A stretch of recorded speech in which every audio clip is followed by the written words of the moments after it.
presentation of myself in order for you to know the person who will be presenting those next couple of slides. So I'm program manager at PMI Technology Europe.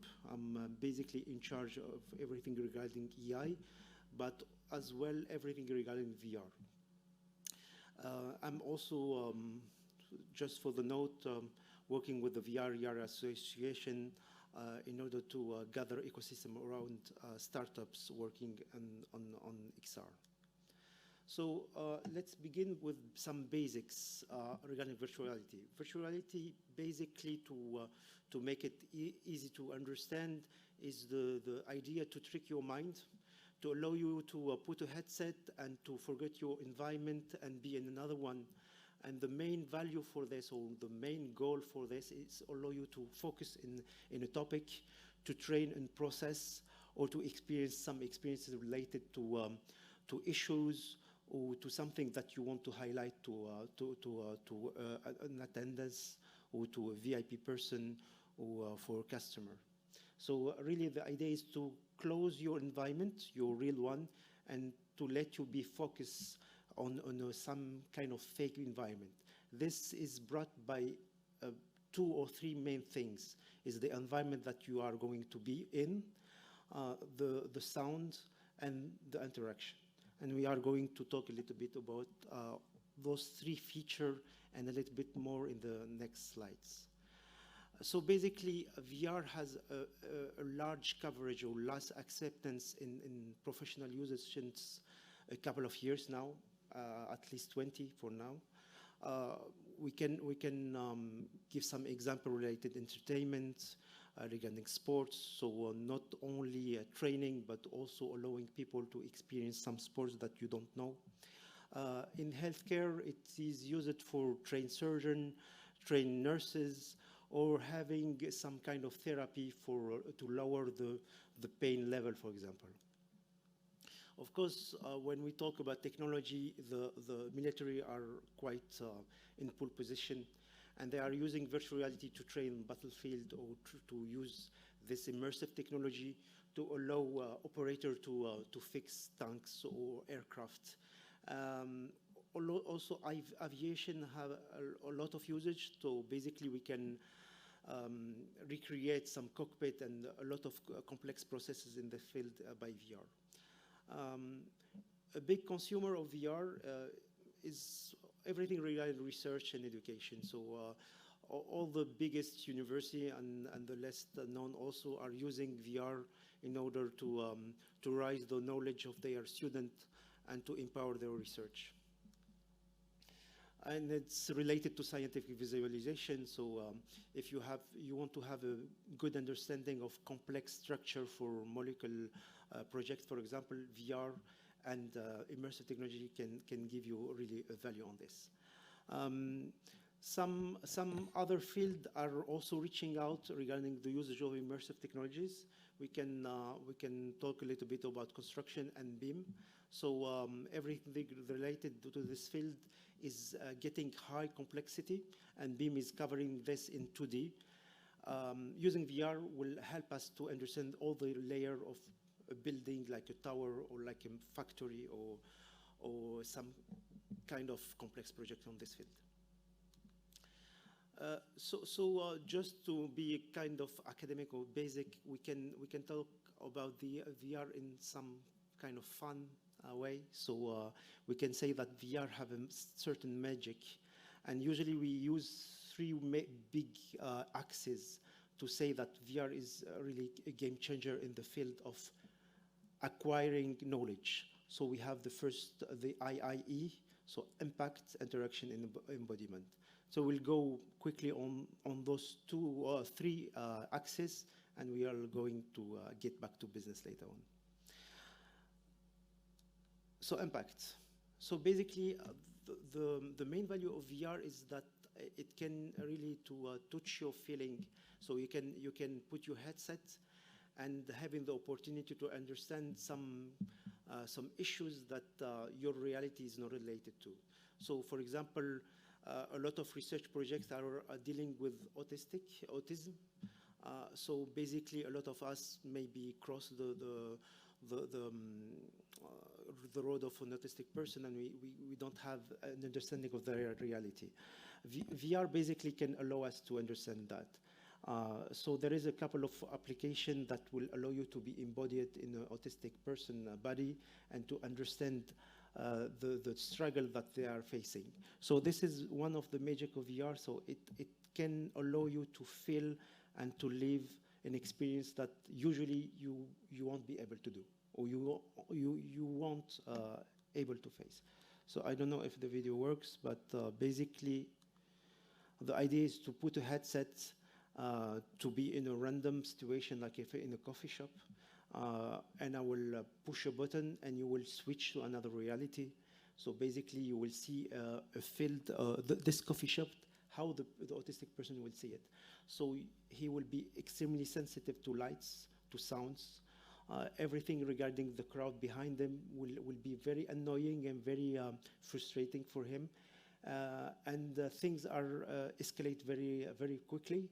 So he can focus in triangle, for example. There is some autistic people really having a lot of issue with shapes or colors. So if they see something like that, the escalation of their psychology get very high, and it's very complicated then to deal with their reality, because basically they are overwhelmed by a feeling, and they cannot get cut with this annoying thing. So basically this is very important for a lot of people, but I can say that the two main person interested with this is the teacher or anyone dealing with them in helping them in their reality, and the second thing is their family. So basically it's very touching to allow a mother or father to see the reality of their kids. Another thing that virtuality can also help us to understand is the issue that other population can face. So here there is a good project from the BBC related to Syrian refugees. So this, I don't know if the video will work, but basically it's the experience of a Syrian family crossing the Aegean Sea from Turkey to Greece. So basically you will see that if you put the headset, you will find yourself, I'm sorry, it's not working, the video, but I will try to describe it. So basically you are a family in a boat in the middle of the night, and you are crossing this sea. There is storm, there is the Turkish patrol, kind of annoying you, and you have to reach to Greece. So basically VR can allow you to understand this big issue and this large scale issue, because basically you will see it in the media every day. You will be fed up about it. So if you experience it, you won't forget it, and you will try to help somehow in at your level. So next. So this is the feeling, actually, because you are touched, because you are a person at the end. Everything regarding visualization, sound will touch your feeling. So interaction is more related to what you will do in VR. So basically, for example, you can allow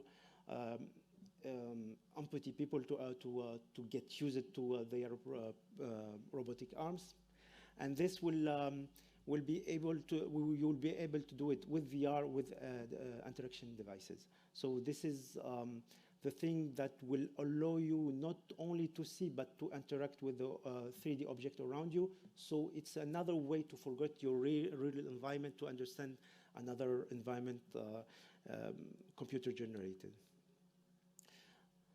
So I wanted to show you how accurate it can be. So basically, you can see your fingers in VR very accurately. You can have a very sensitive touch in very small component of, for example, of a tool set to fix a machine or whatever. So this is the, this accurate interaction feature will allow us to train surgeon, because surgery, for example, will deal with train to use tools, but also to train how to use it. You have to push in the right way in the skin. You have to know how to have a nice and clear cut and so on and so forth. The videos are not working, but I will finalize. So the third feature is embodiment.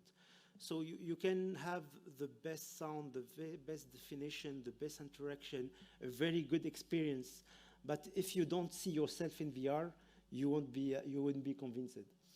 That's why every good experience in VR, you have at least to see your hands in order to see a part of your body, something that cross the reality to the VR. And embodiment can be only in hands, but we have now, and this video is supposed to show you a full body embodiment in VR. So you can have all your avatar, only the foot and the feet and the hands, and they will be definitely close the experience, having interaction experience and in the embodiment. With these three things, if you want to build a VR startup, you have to stick to this. At certain level, you can go very in high definition or very low level, but if you keep those three axes, you will have something hopefully successful. So yeah, basically, just to get back to hardware, so VR appeared like 20 or 25 years in university with Cave, and Dr. Carolina Cruz was one of the leader in this field. So basically, at that time, headset was not mainstream, so we was used to use immersive rooms, what we call Cave system. Here an example of a Cave system running. And just to finalize this kind of introduction to VR, the main advantage of VR will be the following. Help to understand. So basically, complexity is really a good way. I mean, you can solve complexity with VR because you will be inside the issue. It helps to memorize. So there is a lot of studies showing that learning and training in VR is more accurate because we are not dealing only with reading and viewing video, but dealing with your body in memory. You can engage more people. Here student, but also operator, VIP customers. You can use it like a wow effect thing, rising visibility in marketing for your events, internal uses for staff. And of course, VR can be a catalyzer for a lot of initiative. If you are working in a university, if you are working in a company, a big company, you can use it to allow different and several departments to be involved in one project, and you can have a layer of marketing, sales, psychology in one content, and it can have a good impact on the team. So team building, basically. So PNY, what are we are doing to help all the VR ecosystem on this? Basically, we are a company working with NVIDIA since 20 years. More in the GPU field. So we are one of the main actors in this field. We are located in Bordeaux. We have part of our sales team and marketing there with our logistic facilities. We have several offices all over the world to cover different area. So Bordeaux in France, of course. We have also our office in Dubai covering Middle East and Africa. And we have several offerings. So it goes from graphics, VDI, to HPC, to EI. So EI on data center, but also Edge EI.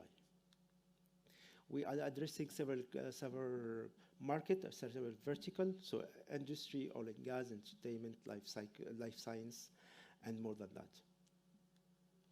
So the horsepower that we are offering to the market, so basically I will present quickly the Ampere family, so the E6000, the E5000, and the E4000. So those machines are, because we are at Laval Virtual, are very valuable for VR, for multi-VR, for Cave system, to run a high-end headset like the Varjo that we are also displaying in our booth. And basically, this is a little bit of the magic of VR also in the hardware field. It will allow us to have an acceleration in the graphic. We can use NVLink to connect multiple GPUs. This is to address complex setup in VR, but also high demanding headset like the Varjo again. I would like to thank Varjo, our partner, allowing us to use their awesome headsets, and also Silverdraft, our partner in the field of workstation. So this is all for me. Thank you very much. Hope this presentation was interesting for you. And I will ask my friend Kurt, the GM of Silverdraft Europe, to join us, to present his company. Thank you very much.